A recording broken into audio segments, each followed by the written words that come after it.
આજની તારીખે આપણા દેશના એક ખેડૂતની ખેતીમાંથી થતી એક દિવસની આવક, ઘર પરિવારના બીજા સભ્યો બીજું કામ કરતા હોય એ નહીં ગણવાનું, ખાલી ખેતીની એક ખેડૂતની એક દિવસની આવક આ 2025 ના ભારતમાં ફક્ત 27 રૂપિયા છે.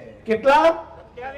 27 રૂપિયા. અને મુકેશ અંબાણી એ 27 માળની બિલ્ડિંગમાં રહે છે. એટલે નરેન્દ્રભાઈનો ફોટો તમને મુકેશ અંબાણી જોડે જોવા મળશે અને રાહુલ ગાંધીનો ફોટો તમને દાળિયા, ભાગ્યા અને ખેડૂતની પડખે જોવા મળશે.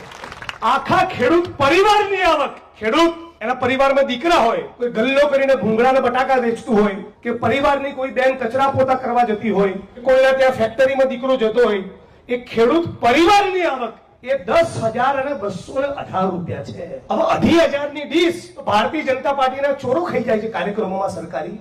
અને આખા ખેડૂત પરિવારની આવક કેટલી? 10,218 રૂપિયા. પણ નરેન્દ્રભાઈએ તો તમને ને મને વચન આપ્યું હતું, આખા ગુજરાત અને દેશના ખેડૂતોને વચન આપ્યું હતું કે તમારી આવક ડબલ કરીને બતાવીશું. આવક નહીં, જાવક ડબલ થઈ ગઈ.